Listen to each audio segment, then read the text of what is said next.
እና የምንጾሙ ለምንድን ነው ካላችሁ ሰው ለመሆን ነው የምንጾም። እንደ ሰው ያለ አስደናቂ ፍጡር የለም። ሶስት ነገሮችን አካቶ የተፈጠረ ነው። ሰው መልአክ ነው፣ ሰው ነው፣ ሰው እንስሳ። በቀን 3 ጊዜ የሚበላ ሰው እንስሳ ነው። በቀን 2 ጊዜ የሚበላ ሰው ነው። በቀን 1 ጊዜ የሚበላ ሰው ደግሞ መልአክ ነው።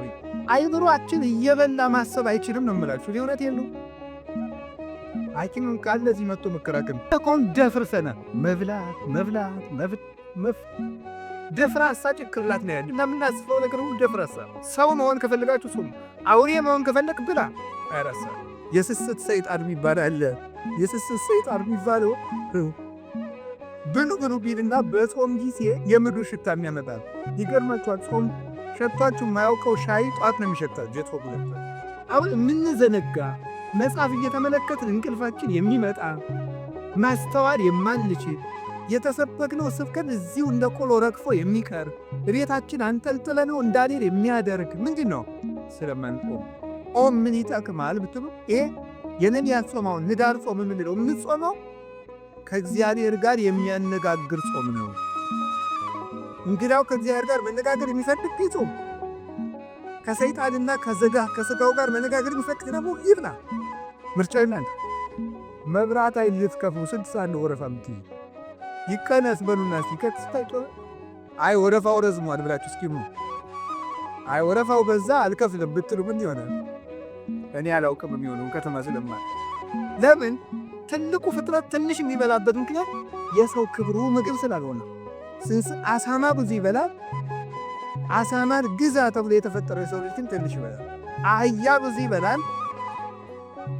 አህያን የሚነዳት የሰው ልጅ ግን ትንሽ ይበላል።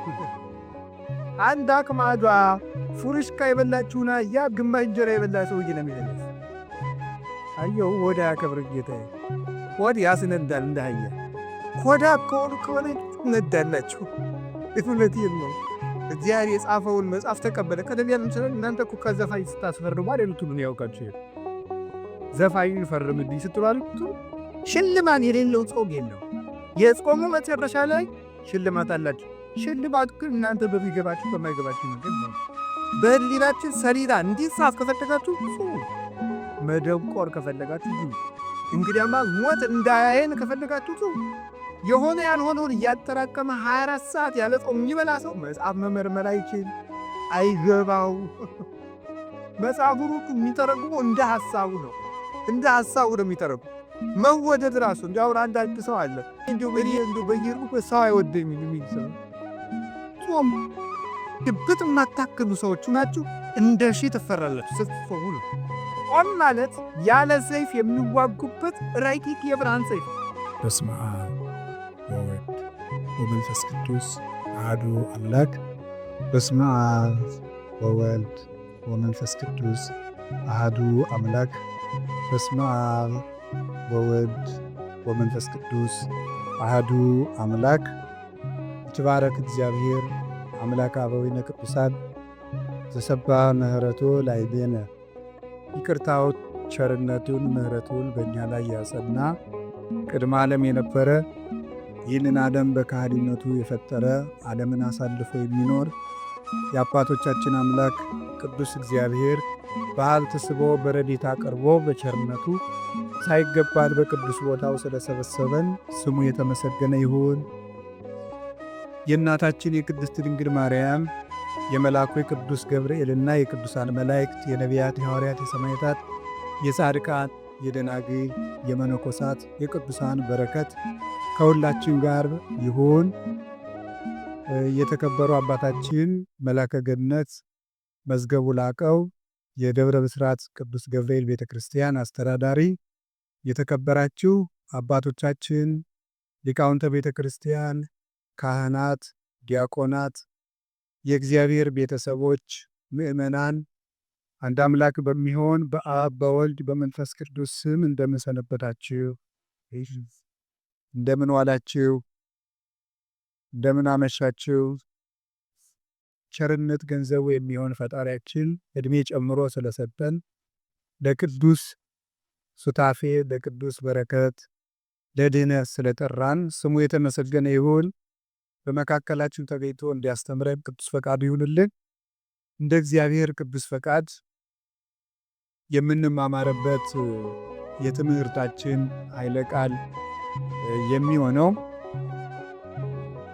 የነቢያት ጾም በሚል ርዕስ ነው የምንማማረው። እግዚአብሔር ልቡናችንን ይክፈትልን። እንግዲህ በቅድስት ቤተ ክርስቲያን በቅድስት ኦርቶዶክስ ተዋሕዶ ቤተ ክርስቲያን ከሚጾሙ 7 አጽዋማት መካከል አንዱ ጾመ ነቢያት ነው። እንግዲህ የመማርና የማስተማር ዋና ዓላማ መማር የሚጠቅመው ከግራ መጋባት ለመዳን ነው።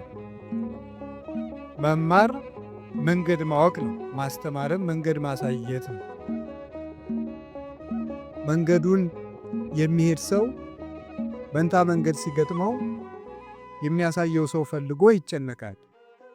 የሚያውቅ ሰው ይመጣና በዚህ አድርገህ ብትሄድ አቋርጦ ያደርስሃል፣ ከአውሬ ያድንሃል፣ ከሽፍታ ትድናለህ፣ ካሰብከው ትደርሳለህ፣ በጊዜ ትደርሳለህ፣ እንቅፋት እሾህ አይወጋህም፣ አውሬ አይነክስህም ብሎ የቀና መንገድ ያሳየዋል። እሱም ሳይወድቅ ሳይሰናከል ካሰበው ይደርሳል። የማስተማር ዓላማው ይህ እንደምታውቁት ክርስትና መንገድ ነው። ከእግዚአብሔር ተጀምሮ ወደ እግዚአብሔር የሚያደርስ መንገድ ነው። እማበ እግዚአብሔር ይጸን ሁረቱ ለሰብ፣ የሰው መንገዱ ከእግዚአብሔር ከተጀመረ ይጸናል ብሏል ቅዱስ ዳዊት። ከእግዚአብሔር ጀምረን ወደ እግዚአብሔር የምንሄደው ነው። ከራሳችን ጀምረን ወደ እግዚአብሔር የምንሄደው አይደለም። ከእግዚአብሔር ተነስተን ወደ እግዚአብሔር መዳረሻ የምናደርገው ጉዞ ነው ክርስትና። ስለዚህ በዚህ ጉዞ ውስጥ ትምህርት በየጊዜው የሚሰጥበት ምክንያት እሾሁን ለማሳየት፣ እንቅፋቱን ለማሳየት፣ ወንዙን ለማሻገር፣ ተራራውን ለመደለል፣ ጎድጓዳውን ለመሙላት፣ መንገድ ስተን ደግሞ ያሰብነውን ሀገር ትተን ያላሰብነውን እንዳንሄድ፣ ከታቀደልን ሀገር የመንግሥተ ሰማያት ጉዞ ጀምረ ወደ ሌላ ሀገር ደግሞ ወደ ሲኦል እንዳንሄድ፣ የሰማይ ጀምረን ወደ ምድር የመንፈስ ጀምረን ወደ ሥጋ እንዳንሄድ መንገድም እንዳንስት ጭምር ነው ትምህርት የሚሰጠን። በዚያውን ደግሞ ስንማር ዕውቀት ብርሃን ነው ይባላል። ታውቃላችሁ፣ ዕውቀት ብርሃን ነው የሚባልበት ምክንያት በጨለማ ድንጋዩ ሰው ሊመስል ይችላል፣ ሰው ድንጋይ ሊመስል ይችላል። ድንጋዩ ሰው መስሎ ይታያል፣ ሰውም ድንጋይ መስሎ ሊታይ ይችላል በጨለማ። ብርሃን ሲበራ ደግሞ ድንጋዩም ድንጋይነቱ ሰው መስሎን ድንጋዩን አክብረነው ከሆነ ድንጋይ መሆኑን አውቀን የሚገባውን የድንጋይነት ክብር ብቻ እንድንሰጠው፣ ድንጋይ መስሎ የናቅነው ሰው ካልነ ደግሞ ሰውነቱን አውቀን የሰውነት ክብር እንድንሰጠው፣ ባትሪው መብራቱ እሱ ነው የሚጠቅም። ዕውቀት ብርሃንነቱ ሳናውቀው ያቃለልነውን ነገር ክብሩን አውቀን አክብረን እንድንጠቀምበት እንድንይዘው፣ ሳናውቅ ክብር የሰጠነውን ነገር ደግሞ ክብሩን አውቀን መናቅ እንድንችል ይሄንን የሚሰጥበት ነው ትምህርት። ስለ ጾመ ነቢያትን ማስተማር ያስፈለገበት ምክንያት አውቀን እንድንጠቀምበት፣ ሳናውቅ ንቀነው ከሆነ አውቀን እንድናከብረው፣ ሳናውቅ ያከበርነውን መብል ጾምን መሻር ደግሞ መናቅ የምንችልበት እግዚአብሔር የሰጠንን የቃሉን ብርሃን ለመማር ነው ይህን የምናደርገው። ስለዚህ ጾም የነቢያት ጾም ምንድን ነው? እንግዲህ አሁን በዚህ ዘመን የምንኖርበት ዘመን የካፒታሊዝም ዘመን ነው። ሰውም ደግሞ አይምሮ የሰጥቶ መቀበል መርህ ነው ያለው። ምን አገኛለሁ እያለን የሚኖረው ማለት ነው። ጾም ጾሜ ምን እጠቀማለሁ? ስለዚህ ጥቅሙን ብነግራችሁ በመጣችሁበት መንገድ የምትጠቀሙበትን ነገር፣ በዚህ ዘመን አንድ ነገር ሲያደርግ ሰው ምን ይጠቅመኛል የሚለው ጭንቅላቱ ሁሉ በመንፈሳዊ ሕይወት እንኳን ሳይቀር የንግድ ሐሳብ ነው ያለው። አበሎቹን እንኳን መድበን እንኳን እየጨረስናቸው ነው። የእንትና ጸበል ለእንትን ይጠቅማል፣ የእንትና ጸበል ደግሞ ለእንትን ጥሩ ነው እያሉ እና ምንድነው ለሆነ ነገር ምን ይጠቅመኛል የምንለው። እኔ ግን ማሳያችሁ መንፈሳዊ ጥቅሞቹን እንድናውቀው ነው። እንደዚህ ካል እንግዲህ ጾመ ነቢያትን ከማንሳቴ በፊት ጾም በራሱ ምንድን ነው ነው። ጾም ምንድን ነው? ጾም እንደምታውቁት መከልከል ማለት ነው። ጾም ብሂል ተካልኦተ ብእሲ እመብል ወኃጢአት። ጾም ማለት ከኃጢአትና ከምግብ መከልከል። ጾም ቢባል ቃል በቃል ሲተረጎም ጾም ማለት መከልከል፣ መታቀብ፣ መሰብሰብ፣ መቆጠብ ማለት ነው። መከልከል፣ መታቀብ፣ መቆጠብ፣ መሰብሰብ ጾም ማለት። ይህ ቃል በቃል ሲፈታ ቃል በቃል ጾም የሚለው ግሱ ዝም ብሎ ሲፈታ ቃልም እንዲፈታ። መንፈሳዊ ትርጉም ሲሆን ደግሞ ከኃጢአት ከምግብ በታወቀ ጊዜ በጊዜ ውቅ በታወቀ በተለካ በተሰፈረ ጊዜ ከመብልና ከኃጢአት መከልከል ጾም ይባላል። ለምንድነው ጾም የምንጾመው? ጾም የሰው ልጅ የተፈጠረለት ዓላማ ነው። ይገርማችኋል የእግዚአብሔር ቤተሰቦች፣ ሰው የተፈጠረው ለመብልን አይደለም፣ የተፈጠረው ለጾም ነው። እና ምን ጾመው ለምንድን ነው ካላችሁ ሰው ለመሆን ነው የምንጾመው። ሰው ለመሆን ነው የምንጾመው። ሰው የተፈጠረ ለጾም ነው። ኦሪት ዘፍጥረት ምዕራፍ 1 ቁጥር 26 ላይ እግዚአብሔርም በመጀመሪያ ሰማይና ምድርን ፈጠረ ይልና ምዕራፍ 1 ቁጥር 1 ላይ ምዕራፍ 1 ቁጥር 26 ምንድን ነው የሚለው? ንግበር ሰብአ በአርአያነ ወበአምሳሊነ፣ እግዚአብሔርም ሰውን በአርአያውና በአምሳላችን እንፍጠር አለ። በአምሳላችን እንፍጠር አለ ይላል። ታውቃላችሁ፣ ይሄን ጥቅሱን ማታውቁትን አይደለም። ሰውን በመልካችን በአርአያችን እንፍጠር አለ። እግዚአብሔርን መስለን የተፈጠርነው። እግዚአብሔር ይበላል አይበላም? ምእመናን እስኪ ተናገሩ እንጂ ይበላል አይበላም? አይበላም። እናንተ ዝም ብትሉ እኔ መሰክርለታለሁ። ይበላል አይበላም? አይበላም። ሰው ደግሞ በማን መልክ ነው የተፈጠረው? በእግዚአብሔር መልክ ነው የተፈጠረው። ስለዚህ እግዚአብሔር አትብሉ የሚለን እግዚአብሔር እንደዚህ እንደ ክፉ ዳኛ እንዲያርግ ብሎ አለቅነቱን ለማሳወቅ አምላክነቱን ለማሳወቅ እኛን መግዛቱን ለማሳወቅ አይደለም እንደዚያ የሚለን። እንደዚያ የሚለን ሰው በእግዚአብሔር አምሳል ስለተፈጠረ እግዚአብሔር ደግሞ የማይበላ የማይጠጣ ዘላለማዊ ሕያው ከምግብ ውጭ የሆነ በዘላለማዊ ባህሪ የሚኖር ስለሆነ ያንን በሱታፊ አምላክ በጸጋ እሱ በባህሪው ሕያው የሆነበትን መልክ ለኛ ስለሰጠን እግዚአብሔር በክብሩ የማይበላ እንደሆነ የሰው ልጅ ሲጾም የእግዚአብሔር ክብር ይሳተፋል እና ምን ይሆናል? የሰው ክብሩ እግዚአብሔርን መምሰል፣ አለመብላት እግዚአብሔርን መምሰል። እግዚአብሔር አይበላም፣ እግዚአብሔር አይጠጣም። እግዚአብሔርን ሰው በእግዚአብሔር አምሳል የተፈጠረ ሲባል እግዚአብሔርን መምሰል ማለት ፍቹ ብቻ ነው አላልኩ። በጣም ብዙ ትርጉም ያለው ሊቃውንቱ ያመሰጠሩበት እነ ቅዱስ ጎርጎርዮስ ዘንዚናዙ፣ እነ ቅዱስ ጎርጎርዮስ ዘኑሲስ ሊቃውንት አባቶች በሙሉ የተራቀቁበት ሐሳብ ነው። ሰው በእግዚአብሔር አምሳል ተፈጠረ። ሌላ ብዙ ትርጉም አለው። በጊዜው ከሌሎች መምህራንም ትማሩታላችሁ፣ ታነቡታላችሁ። እያልኩ ያለሁት ሰው በእግዚአብሔር አምሳል ተፈጠረ ሲባል አንዱ እግዚአብሔር አይበላም አይጠጣም። ሰው ሲጾም እግዚአብሔርን ይመስላል። ስለዚህ መጾም እግዚአብሔርን የሚያስመስል የሰው ልጅ ክብር ነው ማለት ነው። ሰው ጾምን እየሻረ መብላት ሲጀምር እግዚአብሔርን መምሰሉን ነው እየተው የሚመጣው። አያችሁ እንዴት መዋረድ እንደሆነ። አለመብላት አለመጾም እግዚአብሔርን ከምንመስልበት መልክ ዝቅ ማለት ነው። ከዚህ በላይ ደግሞ ውርደት የለም። እግዚአብሔርን ከመምሰል በላይ ውርደት። እግዚአብሔር የሰጠን የመጨረሻ ክብር ነው። ይገርማችኋል፣ መጨረሻ ላይ እኮ ከሞት ተለይተን ተነስተን የማንበላን የምንሆነው ስንበላ ኑረን እንኳን ወደ አለመብላት ነው የምንሄደው።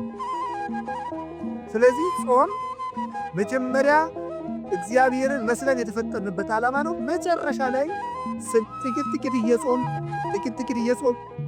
እየጾም ጾሙን እየጨመር መሃል ላይ ምግብ እየበላን እንቆይና መጨረሻ ላይ ወደማንበላበት እግዚአብሔርን ወደምንመስልበት መልክ እንሄዳለን። በሰማይ እያወስው ወይቷሰው አላ ከመ መላእክት እግዚአብሔር ይነብሩ። በሰማይ አይበሉም አይጠጡም አያገቡም አይጋቡም፣ እንደ ሰማይ መላእክት ይኖራሉ። ምግብ ያልፍና አለመመገብ ይቀጥላል። የሚመገበው ባህሪያችን ይታደስና ባለመመገብ ኃይል መኖር ይጀምራል። ስለዚህ ልብ በሉ፣ መጀመሪያን የተፈጠርንበት መልካችን ነው። መጨረሻ የምንገባበት መልካችን ምግብን ትቶ መኖር ነው። እስመ ከርስ ለመብል ወመብልኒ ለከርስ ወእግዚአብሔር ይስዕሮሙ ለክልኤሆሙ። መብል ለሆድ ነው፣ መብል ለሆድ ነው፣ ሆድም ለመብል ነው። እግዚአብሔር ሁሉንም ያሳልፋቸዋል። ባለመኖር ባለማለፍ የሚኖረው ጾም እግዚአብሔርን ያስመስላል፣ መላእክትን ያስመስላል። መላእክት አይበሉም አይጠጡም። ሰው የሰማይ መላእክት ባልንጀራ። መላእክትን የሚያስመስለን ሕይወት አለመብላት ነው። ይገርማቸዋል። ሰው የእግዚአብሔር ሰዎች በጣም ሰው ልዩ ፍጡር ነው። እንደ ሰው ያለ አስደናቂ ፍጡር የለም። 3 ነገሮችን አካቶ የተፈጠረ ነው። ሰው መልአክ ነው። ሰው ነው። ሰው እንስሳ ነው። የነ ዳርዊንን እንስሳ አይደለም ያለው። ሰው መልአክ ነው። ሰው ነው። ሰው እንስሳ ነው። ሰው ያማን ማለት የሰው ልጅ በባህሪው የቆመው የተዋቀረው ከመላካዊ ባህሪ፣ ከሰብአዊ ባህሪ እንደገና ደግሞ ከእንስሳዊ ባህሪ። መላካዊ ባህሪ አለመብላት፣ አለመጠጣት፣ አለማግባት፣ አለመመኘት፣ አለማንቀላፋት እንደዚህ ያለውን። እንስሳዊ ባህሪ ደግሞ መብላት፣ መጠጣት፣ ማንቀላፋት፣ መመኘት፣ ፍቶት፣ ስጋዊ ፍላጎት። ይሄ ደግሞ እንስሳዊ ጠባይ ነው። ሰውነት ማለት ደግሞ ሁለቱንም መጥኖ መያዝ ማለት ነው። ሰው መላካዊ ባህሪ ያለው፣ ሰው እንስሳዊ ባህሪ ያለው። መላካዊ ባህሪ የመላክ ብቻ ነው። እንስሳዊ ባህሪ የእንስሳ ብቻ ነው። ሰው መሆን ግን መላካዊ ባህሪንም ሰብአዊ ባህሪንም እንስሳዊ ባህሪንም መያዝ ነው። መላካዊ ባህሪ አለመብላት አለመጠጣት፣ እንስሳዊ ባህሪ መብላት መጠጣት። ሰውነት ደግሞ ማለት መላክም መሆን እንስሳም መሆን ነው። እንስሳዊ ባህሪ እንዳይጎዳ ትበላለህ፣ ትጠጣለህ፣ ታንቀላፋለህ፣ ትተኛለህ፣ ትነሳለህ፣ ታርፋለህ፣ ትመኛለህ። ሁሉም በመጠን ይደረጋል። መላካዊ ባህሪ ደግሞ መብላት አይፈልግም። ሰው 2 የሚጎዱ ባህሪያት ነው ያሉት። ዝም ብሎ የማይመላ ቢሆን እንስሳዊ ባህሪ ይጎዳና መራመድ ያቅተዋል፣ መስራት ያቅተዋል፣ ማሰብ ያቅተዋል፣ መተንፈስ ያቅተዋል፣ ሁሉ ነገር ማከናወን ያቅተዋል። ሰው ደግሞ እንስሳዊ ባህሪውን ብቻ ቢከተል ደግሞ ምን ይሆናል? ማቀድ ያቅተዋል፣ ሰማያዊ ነገር ማሰብ ያቅተዋል፣ መንጻት ያቅተዋል፣ ዝሙት ይሰለጥንበታል፣ ራሱን መግዛት አይችልም። ስለዚህ ምንድን ነው ማድረግ ያለበት? ሰውን ዝም ብሎ ሲበላ መላካዊ ባህሪው ይጎዳል። ዝም ብሎ ደግሞ አልበላም ቢል እንስሳዊ ባህሪ ይጎዳል፣ መቆም አይችልም፣ ይታመማል፣ ይሞታል። ምንድን ነው ማድረግ ያለበት? የሰው ልጅ 2 ምግብ ነው የሚያስፈልገው። ለመላካዊ ባህሪው መጾም አለበት። ለሰብአዊ ባህሪው ወይም ደግሞ ለእንስሳዊ ባህሪው መብላት አለበት። ለእንስሳዊ ባህሪው መመገብ አለበት። ለመላካዊ ባህሪው መጾም አለበት። ሰው በአንድ ነገር ብቻ ከኖረ መኖር አይችልም ነው። ሰውን እንኛ ሰው ይሄንን ያካተተ ነው። እንግዲህ የእግዚአብሔር ሰዎች አሁን የግራ ጎናችሁ በቁስል ነፍሮ በስብሶ የቀኝ ጎናችሁ ብቻ እድሜ ሊቀጠልለት ይጠቅማችኋል? አይጠቅም። እና ዝም ብሎ ሳይጾሙ መብላት ማለት ሰው አለመሆን ነው። እንዲሁ መጽደቁን ተውት።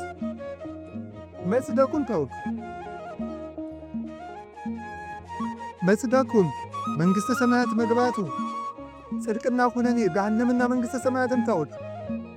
አለመጾም ከሰውነት ነው የሚያወጣው። ከሰውነት ያወጣል። አለመጾም እንስሳ የሚያደርግ ቅዱስ ወግሪስ የተማላባት ብሎ ይናገራል። በቀን 3 ጊዜ የሚበላ ሰው እንስሳ ነው ይላል። በቀን 3 ጊዜ የሚበላ ሰው እንስሳ ነው። በቀን 2 ጊዜ የሚበላ ሰው ሰው ነው። በቀን 1 ጊዜ የሚበላ ሰው ደግሞ መልአክ ነው ይላል። እግዚአብሔር ሰዎች አሁን ሰው መብልን እየቀነሰ ሲሄድ መልአካዊ ባህሪውን የሚሰለጥነው የሚያቅደው ነገር የሚያምር ሰው የማይጎዳ ሀገር የሚጠቅም ራሱን የሚያሳድግ አይኑሩ ደብዛዛ አይደለም፣ ስል ነው፣ የተሳለ ነው። አሁን እኮ ይገርማል። ሰው ማሰብ ስላቆመ ክሪቲካል ቲንኪንግ ስልጠና ይባላል። ምኑን ያስበዋል? ሰው 24 ሰዓት እየበላ ሰጥሟል እኮ። እንዴት አድርጎ ያስብ? አቆ ማሰብ አቁመን እኮ ነው ራሱ እየተበላለን ያለ። እንድናስብ ራሱ መጾም አለብን። አይምሮአችን እየበላ ማሰብ አይችልም ነው የምላችሁ። እኔ እውነት የለው ሐኪምም ካለ እዚህ መጥቶ መከራከር ነው። ሰው ዝም ብሎ እየበላ ቁጭ የሚል ከሆነ ማሰብ አይችልም። ደሙ ያለ መጠን ይመላል። የደም ዝውውር የሞቀ ነው። እንደዚያ ባለ ቁጥር ደግሞ ዝሙት ይሰለጥንበታል። የሚያስበው ምኞቱ ብቻ። ትክክለኛ ሐሳብ ማሰብ አይችልም። እንዲግም በደፈረሰ ውሃ ፊትን ማየት ይቻላል? አይቻልም። ውሃ እኮ ሲጠራል። እኛ እኮ ደፍርሰናል። መብላት መብላት መብላት መብላት ደፍራሳ ጭንቅላት ነው ያለ እና የምናስበው ነገር ሁሉ ደፍራሳ ነው። የጠራ ቅብ የጠራ ህይወት መኖር ግን ፈልጋችሁ እንዲሁ ክርስቲያን ባትሆኑ እንኳን ጾም ሰውነት ነው ነበር። ወደ ጽድቁ እንመጣበታል። ጾም ሰውነት ነው። ወደ ጽድቁ ቅድም ነግሬያችኋል። እግዚአብሔር የሚያስመስል ጾም ሰውነት ነው። ሰው መሆን ከፈልጋችሁ ጾም። አውሬ መሆን ከፈለግ ብላ አይረሳ። እንስሳ መሆን ከፈለግ እባብ እንኳን እኮ ይጾማል። እባብ 40 ቀን ይጾማል። ስለዚህ እግዚአብሔር ሰሞች ጾም ምንድን ነው ከተባሉ የሰው ክብር ሰውነት ነው። ሰውን ሙሉ የሚያደርገው ሲጾም፣ የማይጾም ሰው ሙሉ አይደለም፣ ጎደሎ ነው። ጾም ቅድም ነገርኳችሁ፣ 3 ነገር ነገርኳችሁ። እግዚአብሔርን ያስመስላል፣ መላእክትን ያስመስላል። አይበሉም አይጠጡም መላእክት። ሀዩ ከመመላእክት ይባላል። የመላእክት ኑሮ መላእክት እንደኛ ባልንጀራ የሚኖሩ ምግብ በቀነስን ጊዜ ነው። ታውቃላችሁ ትንቢተ ዳንኤል ምዕራፍ 9 ቁጥር 21 ላይ እኔ ዳንኤል እየጸለይኩ ሳለ አድሞ የማውቀው ሰው ገብርኤል እየመረረ መጣ። ወገሰሰኒ በጊዜ መስዋዕት ዘሰርክ፣ በሰርክ መስዋዕት ጊዜም ዳሰሰኝ። ወመጻይሁ ከማ አለብከ ጥበበ እስመ ብእሴ ፍቶት አንተ ምስጢር ሊነግሩ የምትገባ ሰው ስለሆንክ ምስጢር ልነግር መጥቻለሁ አለኛ። ቅዱስ ገብርኤል ወደ ዳንኤል ሲመጣ እየበረረ መጣ ነው የሚለው መጽሐፍ ቅዱስ። እየበረረ መጣ የሚለው እንደው ዝም ብሎ መጣ ለምን አይለው? መላእክት የሚጾም ሰው ሕይወት ያጓጓቸዋል። ባልንጀራው ነው። ከብት የሚሄደው ወደ ከብት ነው። በግ የሚሄደው ወደ በግ ነው። ፍየል የሚሄደው ወደ ፍየል ነው። አሞራ የሚሄደው ወደ አሞራ ነው። መልአክ የሚሄደው ወደ መልአክ ነው። ወደሚጾመው ሰው መጣ እየበረረ።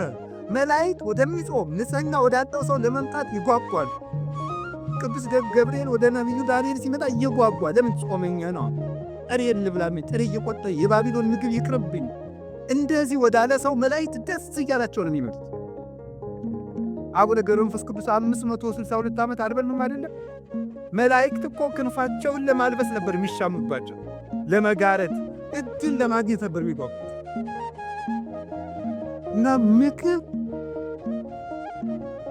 ያልታጠበ ዕቃ ተሐዋስያንን እንደሚሰበስበው ምግብ በተጠራቀመበት ሰውነት የሚሰበሰቡት አጋንንት፣ ክፉ ሐሳቦች ናቸው የሚሰበሰቡት። በሚጾም ሰው ዙሪያ ደግሞ የሚሰበሰቡት መላእክት ናቸው።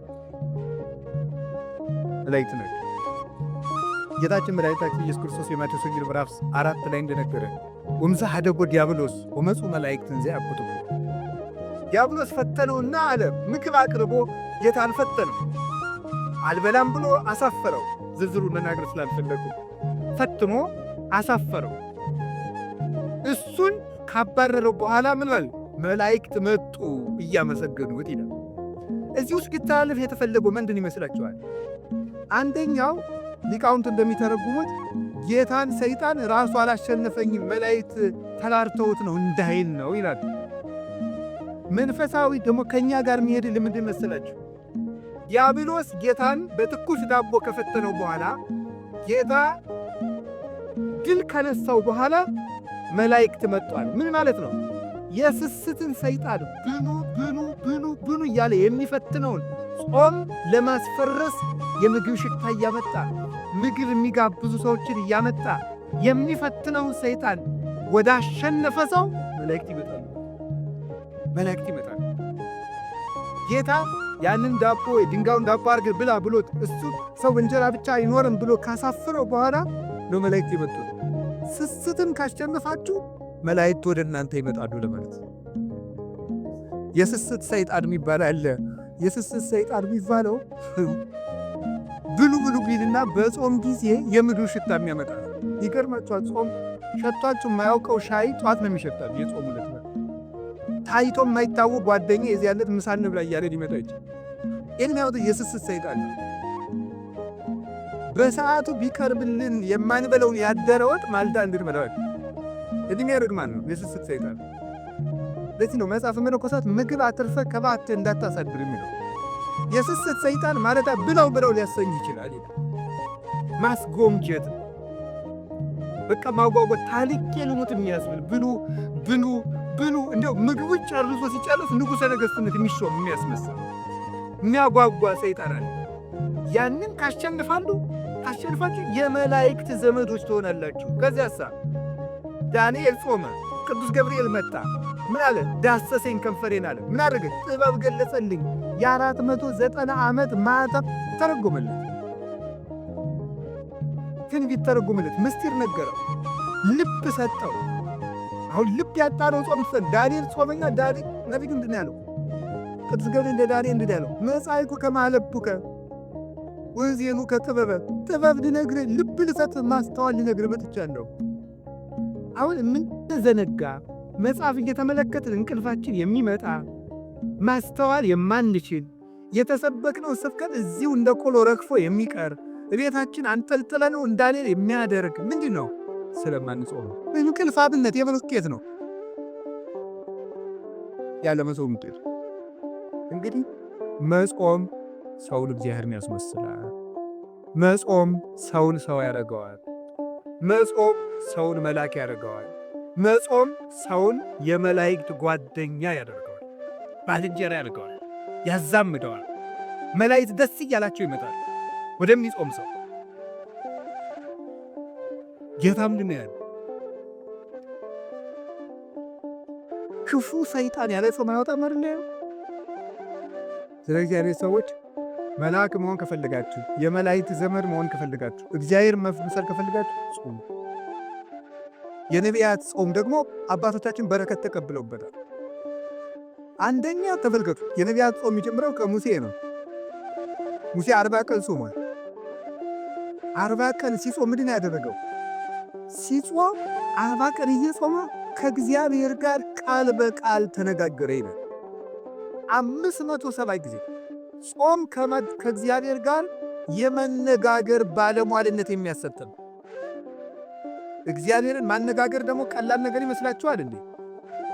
አንድ ትልቅ ሰው እንኳን ሊያነጋግራችሁ ቀጠሮ ሲይዝላችሁ እንዴት ነው ደስ የሚላችሁ? እግዚአብሔርን ቃል በቃል እንደ ጓደኛ 570 ቃላትን እንዲነጋገር ያደረገው ምንድን ነው? ጾም። ጾም ምን ይጠቅማል ብትሉ ይሄ የነቢያት ጾም፣ አሁን ልዳር ጾም የምንለው ምን ጾመው ከእግዚአብሔር ጋር የሚያነጋግር ጾም ነው። እንግዳው ከእግዚአብሔር ጋር መነጋገር የሚፈልግ ይጾም። ከሰይጣንና ከሥጋው ጋር መነጋገር የሚፈልግ ደግሞ ይብላ። ምርጫ ይናለ። ሙሴ ይሄንን ጾም ጾሞ እግዚአብሔርን አነጋገረ። ከዚህ በላይ እድልስ አለ ወይ? እግዚአብሔር ከማነጋገር በላይ ምን ይድላል? እግዚአብሔርን ለማነጋገር 100 ዓመትስ ብንራብ እግዚአብሔርን ማነጋገር እኮ የነፍስ ጥጋብ እኮ ነው። እግዚአብሔርን ማየት፣ እሱን መስማት። አጸም ዘይነብበኒ እግዚአብሔር አምላኬ እስመ ውእቱ ይነብብ ሰላም ለሕዝቡ። እግዚአብሔር ንግግሩ ሰላም፣ ልብን የሚያረጋጋ የእግዚአብሔር ንግግር የሞት ማሰሪያን የሚቆርጥ ነው። ተራራን የሚያንቀጠቅጥ፣ ባህሩን የሚከፍል፣ አናብስትን የሚለኩ፣ እሳትን ጸጥ የሚያደርግ፣ መቃብርን ሳይከፈት ሙት የሚቀሰቅስ ነው። ጌታችን ኢየሱስ ክርስቶስ አልዓዛርን የቀሰቀሰው በቃሉ ነው። እግዚአብሔርን መስማት ትልቅ ነገር። እንግዲህ እግዚአብሔርን መስማት ከፈለጋችሁ ጾሙ እስከ 9 ሰዓት። ሰዓቱ ይቀነስልን። መብራት ኃይል ልትከፍሉ 6 ሰዓት ነው ወረፋ የምትይዙ። ይቀነስ በሉና እስቲ ይቀንስላችኋል። አይ ወረፋው ረዝሟል ብላችሁ እስኪ አይ ወረፋው በዛ አልከፍልም ብትሉ ምን ይሆናል? እኔ አላውቅም የሚሆነውን ከተማ ስለማን ሳስበው ግን የሚሳካ አይመስለኝም። ወረፋው ረዝሟል፣ እስቲ ይቀነስ፣ ወደ ነው ምን ይደረጋል፣ ኑሮ አይደል እያላችሁ ነው የምትሰለፉ። እና ይህም ኑሮ ነው እንግዲህ ኑሮ ነው። እስከ 9 ሰዓት ሰልፍ በሉ እግዚአብሔርን ለማግኘት እንደው ደግሞ ቀኑ ሙሉ አንራብ። አሁን ሸክም አይደለም እግዚአብሔር ሸክም እያከበደብን። አሁን ብዙ ሰው የሚመስለው ከኢትዮጵያ ኦርቶዶክስ ተዋሕዶ ቤተክርስቲያን ውጭ የሆነ ሰው የሚያስበው ምንድን ነው? እግዚአብሔር ኦርቶዶክስ ሸክም እየጫለ የለም፣ ሸክም እያቀለለችልን ነው። እግዚአብሔር ምሰል ተው። መብላት እንስሳዊነት ነው። ስትጾም እግዚአብሔርን የምትመስለው ከፍ የምታረግ ቤተክርስቲያን እኮ ናት። እንስሳ ከመምሰል መልአክ ወደ መምሰል እግዚአብሔርን ወደ መምሰል ማሳደግ እኮ ነው። ሰውነትን ከፍ ማድረግ ነው። የሰውን ልጅን ባህሪ የሚያከብር ነገር እኮ ነው። እዚህ እግዚአብሔር ሰዎች ከፍጥረት ሁሉ የከበረ ማን ነው? ሰው በሉ። ከሰውና ከጅብ በሆድ ማን ይበልጣል? ምን አለ? ጅብ በሉ። በሉ በሉ ማን ይበልጣል? ጅብ አይደል? ግን ትልቁ ፍጥረት ማን ነው? በሆድ የሚበልጥ ማን ነው? ይሄ እንግዲህ ስለዚህ አንፌር ነው ማለት ነው። እኛ ከበለጥን በሆድ መብለጥ ያለብን ማን ነው? እኛ ነበር መብለጥ የነበረብን። የከበርን ፍጥረታችሁ እናንተ ናችሁ ብሎ ከጅብ ያነስን ከበላን ተበድለናል ማለት ነው። መብታችን እንግዲህ ምንድን ነው ካላችሁ የሰው ክብሩ ምግብ አይደለም ማለት ነው። ትልቁ ፍጥረት ትንሽ ይበላል፣ ያነሰው ፍጥረት ትልቅ ይበላል። ለምን? ትልቁ ፍጥረት ትንሽ የሚበላበት ምክንያት የሰው ክብሩ ምግብ ስላልሆነ። አሳማ ብዙ ይበላል። አሳማን ግዛ ተብሎ የተፈጠረው የሰው ልጅ ግን ትንሽ ይበላል። አህያ ብዙ ይበላል። አህያን የሚነዳት የሰው ልጅ ግን ትንሽ ይበላል። አንድ አቅማዷ ፉርሽካ የበላችሁና ያ ግማሽ እንጀራ የበላ ሰውዬን የሚነዳት አየው። ወደ ያከብር ብዬታዬ ወድ ያስነዳል እንደ አህያ ከተብ ይቆረ እንዴ ወደ ያቆል ወድ እንደ አህያ ነው የሚያስነድ። ሆዳም ከሆነ ትነዳላችሁ። እውነቴን ነው። ገባችሁ? ወድን ከቀነስክ ትመራለህ ማለት ነው። ሆዳም ከሆንክ ትነዳለህ። እንደዚህ ነው የምትሆነው። ሆዳም ሰው ጊዜ እንደተነዳለ ነው። የራሱ ሐሳብ የለውም። አህያ ምን ሐሳብ አላት? መንዳት ነው። አትኑ እንደዚህ ጾሙ። ከጾምን ነው እግዚአብሔር የሚያከብረ። ከቃሉ ጋር ናችሁ? ከቃሉ ጋር ናችሁ? አዎ። እግዚአብሔር ከሁላችን ጋር ይሁን። እግዚአብሔርን የመነጋገሪያ ጾም ሙሴ ከዛም አደረገ። 40 ቀን ጾመ። ከግንባሩ ላይ ብርሃን ሳለበት እግዚአብሔር የእግዚአብሔር ብርሃን እንዲሳልብን የሚያደርግ ጾም ነው የጾም የእግዚአብሔር ብርሃን። ያንን ብርሃን ከመልበስ በላይስ ምን አለ? ያ ብርሃን ባለበትም መንሙር ዘይት ጀምሮ ለብርሃን ውስጥ ተሰመተ። ጨለማን ከብርሃን ጋር አንድ የሚያደርገው ማን ነው አለ ቅዱስ ጳውሎስ። እንግዲህ ተመልከቱ፣ ስንጾም የእግዚአብሔር ብርሃን በእኛ ላይ ይሳላል። የእግዚአብሔር ብርሃን በእኛ ላይ ሲሳል ደግሞ ጨለማው ዲያብሎስ ከእኛ ጋር ህብረት የለውም። ቤታችን መበጥበጥ አይችልም። አይምሯችን መበጥበጥ አይችልም። ለምን? ብርሃን ለብሰናል። ሙሴ ብርሃን ለብሶ ሲመጣ ታች የነበሩት ጣዖታት ተሰባበሩ። የሚጾም ሰው የሐሰት አማልክትን ይሰብራል፣ አጋንንትን። ብርሃን መልበስ ከፈለጋችሁ ጾሙ፣ መጨለም ከፈለጋችሁ ብሉ። የሚጾም ሰው የብርሃን ልጅ ነው። ሙሴ ጾመና ምን አደረገ? እግዚአብሔር በ10 ጣቶቹ የተጻፈ ምን ሰጠው? ታቦት። አስደናቂ ነው እኮ ገር ነው እኮ አላችሁ። እግዚአብሔር የጻፈውን መጽሐፍ ተቀበለ። ቀደም ያልን ስለ እናንተ እኮ ከዘፋኝ ስታስፈርሙ አይደል እንትን ነው ያውቃችሁ። ዘፋኙን ፈርምልኝ ስትሉ አይደል ምትሉ። እግዚአብሔር የጻፈው ደብዳቤ ግርም ጉድ የሚያደርገው ከእግዚአብሔር መልእክት እንዲሰጣችሁ ከፈልጋችሁ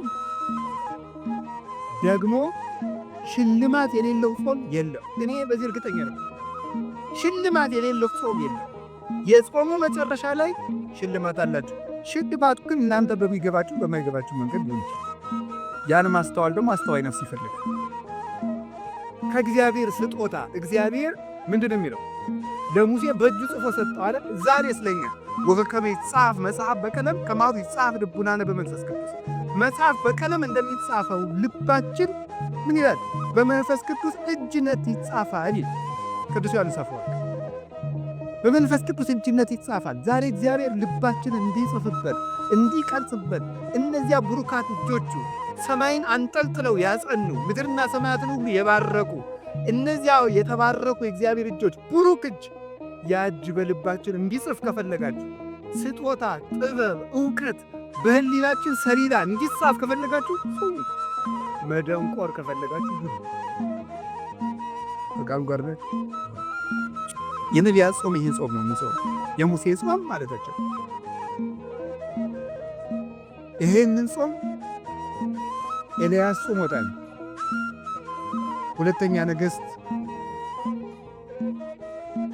አንደኛ ነገሥት ምዕራፍ 19 ቁጥር 7 ላይ ታግኝታላችሁ። ነቢዩ ኤልያስ ከኤልዛቤል ተሰዶ ሲሄድ መልአኩ አመጣና ተበሳጭቶ ወስዶ እንዲያው ከዚህ ሁሉ መከራ እንግዲህ ግደለኝ አለው ይላል።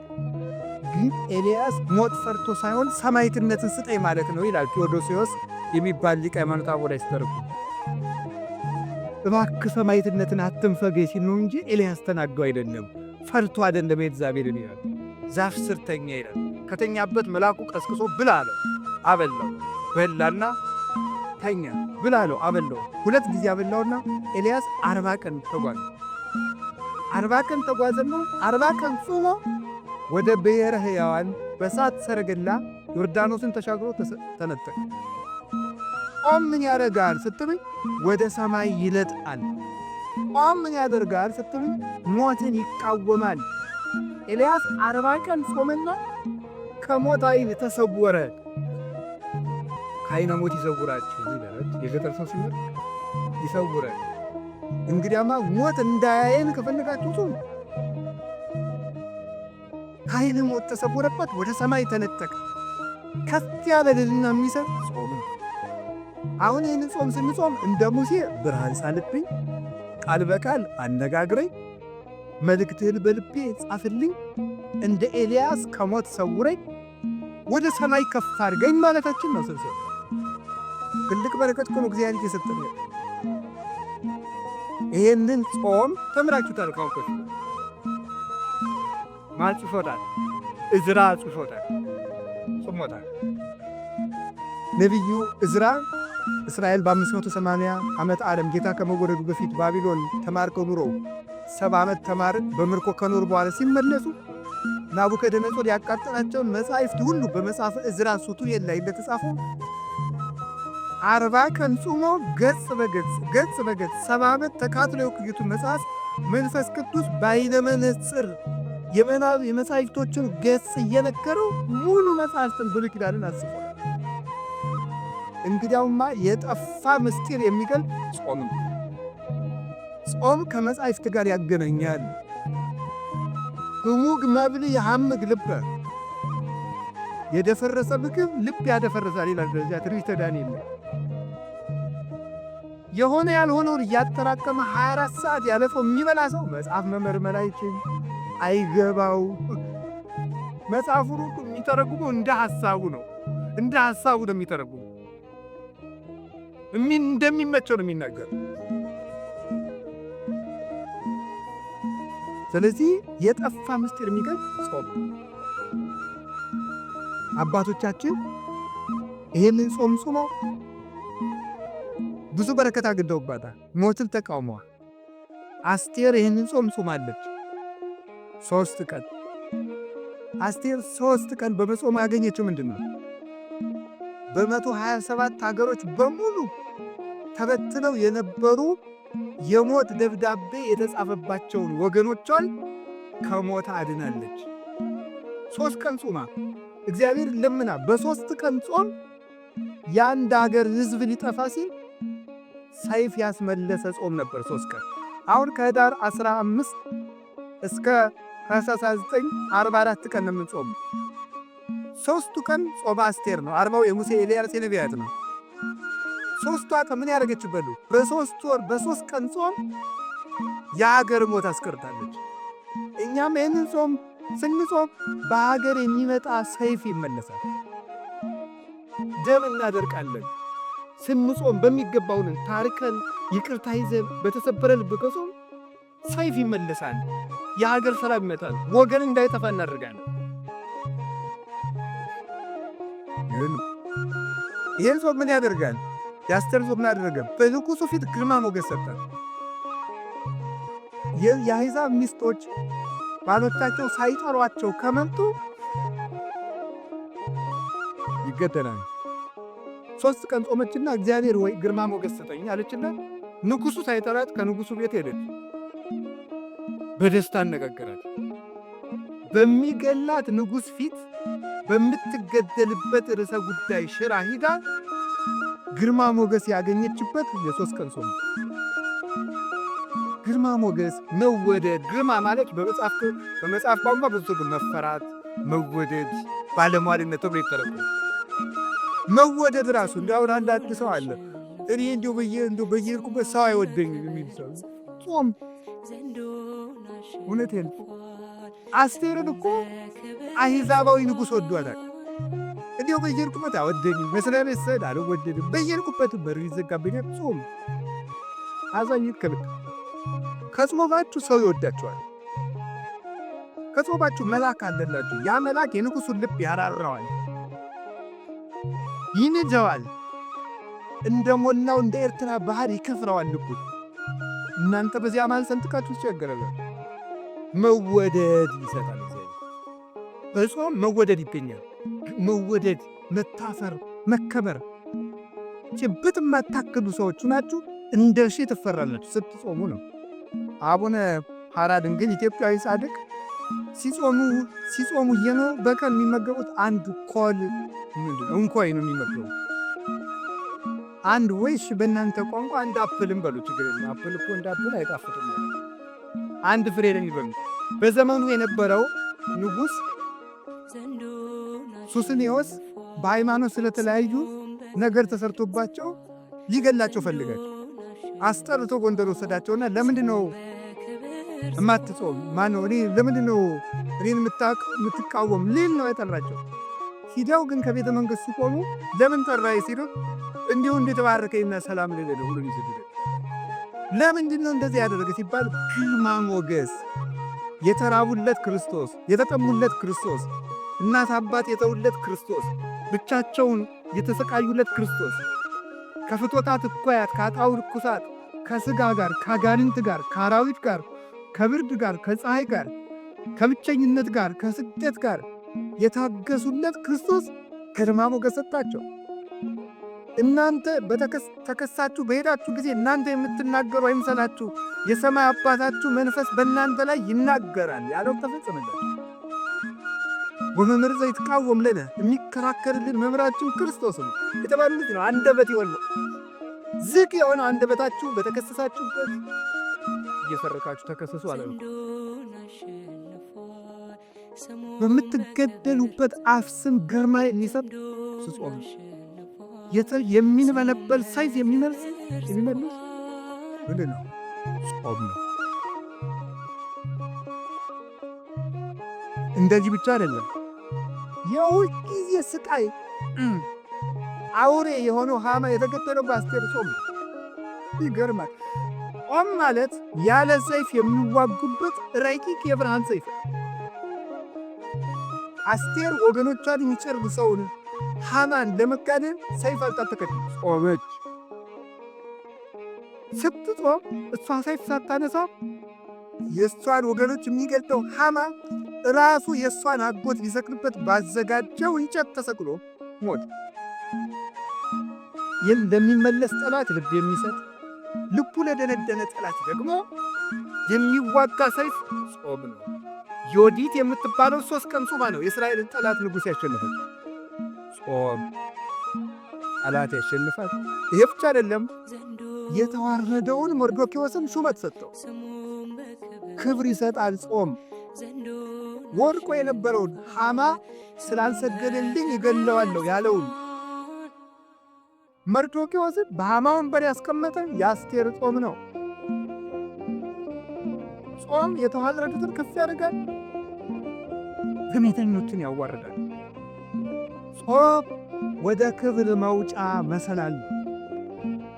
ይህንን ነው የምነግራችሁ የእግዚአብሔር ቤተሰቦች። ስለዚህ ይህ ጾም ትልቅ ጾም ነው። ይህን ጾም ጾመው አባቶቻችን ምንን ያደረጉን? የተስፋ ጾም ነው። የነቢያት ጾም የተስፋ ጾም። የተስፋ ጾም ምንድን ያለው?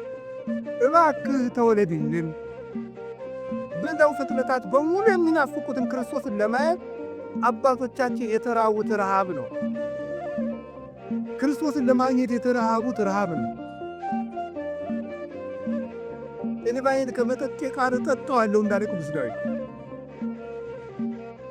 እንባውን ከሚጠጡት ጽዋ ጋር እያንተበተቡ እየጠጡ አምላኬ አምላኬ ገይሳቤከ ጸማት ነፍሴ ለከ፣ አምላኬ ወደ አንተ ገሰግሳለሁ ነፍሴ አንተ ተጠማች እያሉ ማይዚ እበጽ ወዴ ገጾን አምላኬ የፈጣሪን ፊት የማየው መቼ ነው እያሉት ፊት ፈጣሪን ፊት መቼ ነው የማየው? ከማፈቅር ሀይል ሃማንኪ ተማያት ከማውት አፈቅር ነፍሴ ያ በእግዚአብሔር አምላኬ ጸማት ነፍሴ ለከ። ዋሊያ ወደ ተጠማ እንደሚናፈቅ ነፍሴ እግዚአብሔርን ተጠማች፣ ወዴት ነው የምደርሰው እያሉ እባክህ ሰማያትን ቀደህ ውረድ እያሉ እንደ ፌቆን ተንስ ወተመሰላለ ወይጠን እኔን ለማዳን ስትመጣ እንደ ፌቆ እንደ ዋና እየዘለልክና ይላል መኃልየ ሰሎሞን። ልጅ ወንድሜ በተራሮች ላይ እየዘለልክና ያ ውሃውን ለመጠጣት እየቸኮለ ተራራውን መር እያለ ሰፊውን መሬት እየቆነጠረ እንደሚወርደው በሥጋ የምትዛመደኝ ወልደ ኃይል ክርስቶስ እኔን ለማዳን ወደዚህ ምድር ስትመጣ እንደ ፌቆ እየፈጠንክና አትቅርብን፣ ሥጋ ለብሰህ አድነን፣ በምሕረት ተመልከተን ብለው የለመኑት የተስፋ ጾም። ይሄንን ተስፋ ለምኑ ፈኑ ዲከ ማርያም ወኮት እጅን ከአርያም ላክሊና ወኮነ ጽርቅነ ከመጸርቀ ትክቶ ልብሳችን እንደ መርገም ጨርቅ ሆነዋል። ይህንን ይዘው የለም ፈኑ ብርሃነ ወጽርቀከ ብርሃነ ወጽርቀከ እባክህ ብርሃንና ጽርቅህን ላክልን አሉት። ይህንን ልመና ተስፋ እሱን ተስፋ አድርገው የለመኑበት ጾም ነው፣ የተስፋ ጾም ነው። የመጨረሻይቱ አንድ ቀን ገሃድ ትባላለች።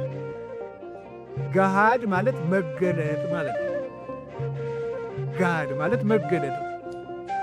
ነቢያት ሙሴ 40 ቀን የጾመለት፣ ኤልያስ 40 ቀን የጾመለት፣ ዕዝራ 40 ቀን የጾመለት፣ አስቴር 3 ቀን የጾመችለት አምላክ ሊገለጥ ነውና ከሥጋ ፈቃድ ተለይተን ራሳችንን ገዝተን መገለጡን እንይ ለማለት አንደኛዋ ጾም ገሃድ ትባላለች። መገለጡን እንይ፣ ጹመን ይገለጥልን፣ መልአክ መስለን ይገለጥልን። ታውቃላችሁ ጌታችን መድኃኒታችን ኢየሱስ ክርስቶስ ለእረኞቹ የተገለጣቸው ከመላእክት ጋር ነው። መላእክት ደግሞ አይበሉም አይጠጡም። ገሃድ እግዚአብሔርን የተገለጠላቸው በቤተልሔም እነሱ በማይበሉበት ሰዓት በሌሊት ነው። ያንን አምላክ ዘነቢያት ሰበክዎ አስተርአየ ገሃደ እንዳለ ቅዱስ ያሬድ ነቢያት የሰበኩት እየጾሙ የሰበኩት አምላክ ገሃድ ተገለጠ። ቅዱስ ያሬድ በዝማሬው ኤጲፋንያ ብሎ የሚጠራቸው አንዱ ልደት ነው። ኤጲፋንያ ማለት አስተርእዮ 29 ኤጲፋንያ ይባላል፣ 10 ኤጲፋንያ ይባላል፣ 11 ኤጲፋንያ ይባላል፣ 12 ኤጲፋንያ ይባላል፣ 13 ኤጲፋንያ ይባላል። 5 ኤጲፋንያ ለሚሰራ ኤጲፋንያ ማለት መገለጥ አስተርእዮ። ለምንድን ነው ልደትን መገለጥ ያለው ኤጲፋንያ ያለው? የማይታየው አምላክ ሥጋ ለብሶ የመላእክት ምኞታቸው ተፈጸመ። ይህንን በረከት ለመሳተል ምንጾም ዛፈቶም ለመላእክት ከማያውቁትዎ መላእክትን እንዲያዩት የሚያስመኛቸው ጌታ በጠባብ ደረት በአጭር ቁመት ተወስኖ ለሰው ለመታየት የተገለጠበት አምላክ እግዚአብሔርን በልደት ለማየት ይችም ቀን ጨምረን እንጾማለን። አልፎ የለ እንዳንባል የነቢያት መሰረት የሚናጋ መሰረት አይደለም። ዲበ መሰረተ ነቢያት ወሐዋርያት ተሐነጽክሙ ወይን ወእምነ ማዕዘንቱ ሰለሊሁ እግዚእነ ኢየሱስ ክርስቶስ። ኤፌሶን ምዕራፍ 2 ቁጥር 20 ላይ በነቢያትና በሐዋርያት መሰረት ላይ ታንጻችኋል። የማዕዘኑ ራስ ማን ነው ይላል? ክርስቶስ። የማዕዘኑ ራስ ክርስቶስ። ስለዚህ የነቢያት ጾም በጊዜው መልስ አግኝተውበታል፣ ለኋላው ተስፋ ይዘውበታል፣ ተስፋቸውም ተፈጽሞበታል። ክርስቶስ እንዲገለጥ ያደረገ ቀጠሮ ያጸና የተስፋ ጾም ወደ ብሉይ ኪዳን መመለሳችን ሳይሆን በነቢያት መሠረት ላይ ቆመን በሐዋርያት መሠረት ላይ ቆመን በማዕዘኑ ራስ በኢየሱስ ክርስቶስ የመጽናት ምልክት ነው። በነቢያትና በሐዋርያት መሠረት ቆሙ የተባልነው ደግሞ ሐዋርያውን የሰበከ ጌታችን ኢየሱስ ክርስቶስ በወንጌል እስከሚገለጥና ተስፋውን እስኪሰጠን ድረስ በነቢያት ሲያረጋጋን ኑሯልና በወንጌል መራይከነ ወበነቢያ ናዘዝክ ዘላሊከ አቅረብከ